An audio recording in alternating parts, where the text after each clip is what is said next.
Chapter 8. Francis and the Fur Trade. France joins in the early 1500s. Spain was mining gold and silver in Mexico and Peru. Portugal ruled the spice trade in the Indian Ocean. England had sent John Cabot to look for a northwest passage. The King of France, Francis I, did not want to be left behind. So our big question today is, the French and the English had different approaches to the settlement in the North Americas. In which way were they different? In 1524, a king hired an Italian explorer named Giovanni de Verrazano to explore North America to look for the northwestern passage. Verrazano's brother, a cartographer, sailed with him.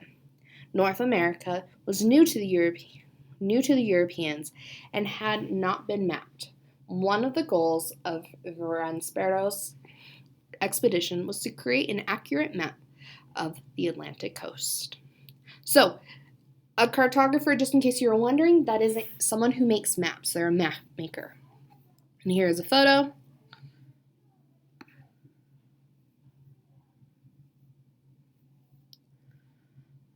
Verrazano was the first European to sail up the Atlantic coast to the present-day United States, from North Carolina to the Newfoundland.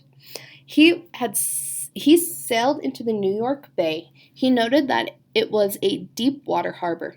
Today, the entrance of New York Harbor is spanned by the Cisneros Narrows Bridge, named in his honor. Verrazano did not make it back to Europe. He was killed on an island in the Caribbean. The French king was sad to learn about his fate, but he was determined that France benefit from the rich found in the Americas. The king was also determined to find the Northwest Passage. But who would help him achieve this goal? In 1534, France's king, Jacques Cartier, a French sea captain, to explore the coast of North America. Cartier sailed to Newfoundland, where he encountered English and Spanish fishing fleets. The area of waters off the coast of Newfoundland was rich with fishing grounds. Cartier continued his voyage, exploring the coast of Labrador and the Gulf of St. Lawrence. At the time, Cartier did not realize the Gulf of St. Lawrence was in fact the mouth of a mighty river. Instead of exploring further, he claimed the land around the Gulf for France and returned to Europe. 1 year later, Cartier returned to North America. This time, he sailed up the St. Lawrence River. In his log, Cartier recorded his thoughts on the land he saw, describing the tree-covered territory as beautiful. So here's a picture, and it's showing just what they were seeing. Cartier visited a Native American village on an island in the St. Lawrence. He climbed a hill and named it Mount Royal. This site eventually became part of the Canadian city of Montreal. During the winter, Cartier's men became sick with scurvy. The snow was 4 feet deep. Many of Cartier's men died from the cold and sickness. Cartier gave up hope for ever returning to France. A friendship between Cartier and the Native Americans saved him and his men. The Native Americans taught the French how to brew a drink made from an evergreen tree. Today we know that such a brew is rich in vitamin C. So what they were brewing or boiling and letting it sit in the hot water is something that had a lot of vitamin C in it, and that's what scurvy is.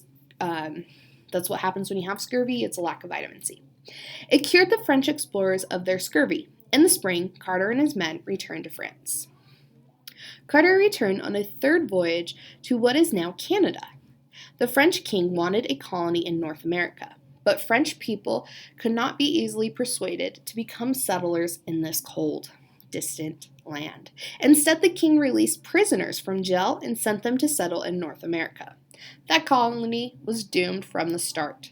The prisoners were happy to get out of jail, but not eager to work in such difficult conditions. Supply ships were late in arriving. Jacques Cartier was forced to give up and return to France. Over the next 60 years, France was racked by political troubles and wars. Little attention was paid to the land Cartier claimed for France. During the 1500s, French ships did venture to the waters off Newfoundland to fish. As a result, trade relationships slowly developed between French fishermen and the local Native Americans. The Native Americans were eager to have tools and other metal goods. The French wanted trade furs, particularly beaver skins, which were in great demand in Europe for making men's hats. The development of the fur trade in North America led to a renewed effort by the French to establish colonies in the land they called New France. The key figures in the settlement of New France was an explorer named Samuel de Champlain. So here's just a picture. You can see this is the coast of North America on the east side. Okay, this is the St. Lawrence River. In 1603, Champlain sailed to New France for the first time. He explored the coast of Maine and Nova Scotia. He found his first settlement in Nova Scotia. In 1608, Champlain moved the settlement to the site of Quebec City on the banks of St. Lawrence River. At a point where the river narrows, Champlain built a town on the height with a view of the river.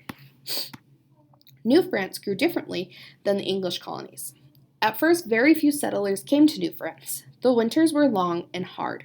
Farming was difficult because the growing season was so short. Growing season is the time that we can plant our crops to have prosperous harvest crops, okay?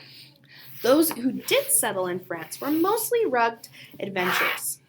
For a while, that suited the French government. The colony made a profit, and for the most part, the colony's few settlers did not need a great deal of supervision. It was probably true to say that the settlers of New France also dealt with the Native Americans living nearby somewhat differently than the English did in the colonies to the south. English colonists forcefully pushed the Native Americans off the land that they had lived on for generations.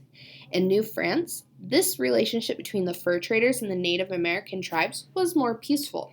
The French had not tried to conquer the Native Americans, but instead had focused on trade. The fur trade also resulted in further exploration. Fur traders canoed and portaged further and further into the North America wilderness. In 1673, an expedition led by Jacques Marquette and Louis Joliet became the first explorer expedition to reach the Mississippi River. The Mississippi River. In 1682, the French explorers, with the imposing name of René Robert Cavar, Sieur de la Salle, sailed down the Mississippi River to the Gulf of Mexico. La Salle claimed all the land drained by the Mississippi River for the King of France. In 1707, New France was a sizable empire with hardly any settlers. There were only about 10,000 Europeans in the entire area. The fur trade was profitable, true, but its competitors appeared. France would have a hard time defending its lands, and that competitor was right next door. England and France were rivals in Europe. They would soon become rivals in North America as well. All right, that was a super short chapter. Next time we talk, we'll be talking about the Dutch trade. I hope you enjoyed, and have a great rest of your day.